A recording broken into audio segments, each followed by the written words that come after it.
is our 50,000 square foot warehouse. Let me show you around. So step number one is unloading. This inventory was just shipped to us. We're gonna take it from the shipping docks to the receiving area. And we're not just gonna put it anywhere, it's going to be organized. You might not be as organized as we are where you have dedicated lanes yet, but this is something you want to be mindful of regardless of if you're starting in a basement or you're in your first warehouse or you're in a warehouse about the same size as us. You want to have everything organized so your products, which is your money, is not getting lost. The next step in this process is breaking down the inventory and creating a discrepancy report to communicate any shortages, overages, expired products that you may have received or not received to your vendor. Super important part. So what's a discrepancy report? A discrepancy report just means, hey, you spent X amount of dollars, but you didn't get everything that you paid for. Well, if I paid for something, I want to make sure I got it. So let's go through this. And if anything's missing, I'm going to make sure to let the supplier know so we get our money. So the next step in this process is breaking it down to Sebastian's point to submit that discrepancy report. This pallet is rather simple and doesn't really have to be broken down. It's as simple as taking one unit out of this box, making sure it's the correct product, looking at how many are in the case. And in this case, it's 100 that are in each case, and then counting the amount of cases that you have and doing basic math. So now that we made sure that everything that we paid for actually came in, the next step that we would do is get back to the computer and put these products into an Amazon shipment so we could let Amazon know we're ready to ship these out. It'll take us like 5 minutes to do. We'll get the thumbs up from Amazon, and then we'll bring it over to our prepping station where we could prep those products and get them out of here.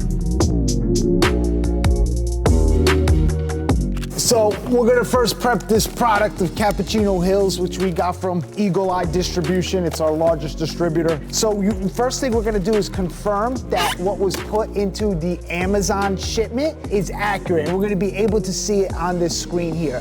This may not be the way that you're doing it, where you have a manager with his own computer and a computer here. Everything might be done on one screen, and that's fine. That's exactly how we started it. We would confirm on our computer, everything's accurate. How many do we have to pack? We have to pack 6 of these right now, and they're all 1-packs. 1-pack means we just need to have one of these secured, prepped with the labels, ready to go.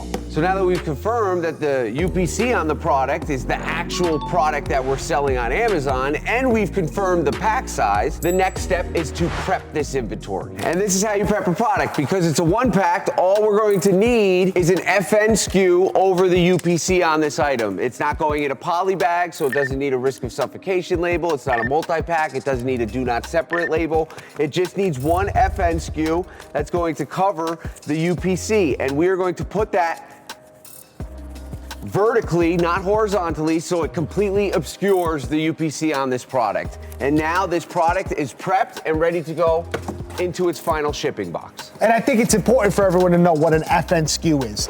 Real simple, it's like your license plate for your product. What it does is it's telling Amazon, hey, this product belongs to you and this product is from you. So that way, when you send it to 10 or 20 different fulfillment centers and then it goes to a customer, you're the one that's getting paid for it. And now that we have all these units in this box, we're going to tape up this box and completely seal it.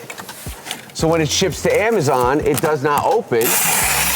And for this one, we're going to do 2 because it's a rather large quantity of units and we don't want it to open. A lot of times you can just do 1 and save some money on tape, but now we have the completed product fully boxed, ready to be sent to Amazon. So now that you got your first box packed, the next step is all gonna depend on the way that you're shipping it out. There's 2 different ways that you could ship it, SPD or LTL. It's really simple, don't be confused. SPD just means UPS is going to drop off these boxes to an Amazon warehouse, and LTL means a truck is going to deliver it to an Amazon warehouse. With SPD, you're gonna have a carrier tracking label, and you're also gonna have a box label. But with LTL, all you need is the box label. There's no tracking label. So this is gonna be an LTL going on a pallet that's less than truckload for all you nerds like me that wanna know what that means. We're gonna put our box label on here, and so we got our first box ready to go. And the only thing we're gonna do now is we're gonna continue building this pallet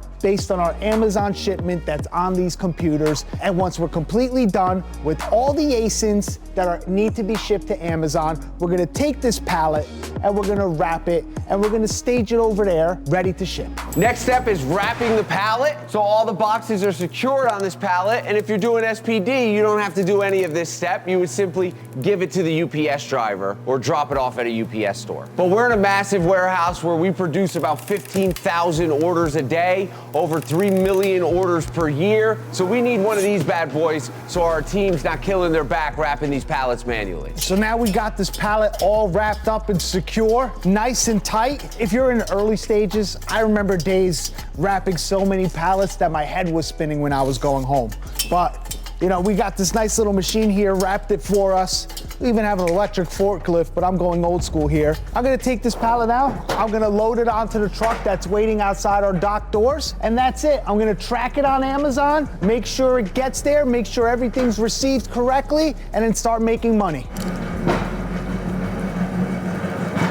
That's a little bit of insight inside of our 50,000 square foot warehouse. Obviously, we broke that down in the simplest form possible. Each step we covered, we could go much, much deeper on, and we actually just had our entire Inner Circle community at our warehouse this past weekend, showing them in depth every part of that process and a complete breakdown by not just Sebastian and I, but our actual employees that do these roles every single day for years on end now. And our community members, they not only get the knowledge base and breakdown that Eric was explaining, they also get the SOPs. They get all the resources with Eric and myself on the calls every Monday night, plus all the tools that our employees use, that Eric and I use, you will have access to as well. So click the link below. You do not want to miss out on this. Let's get you started today.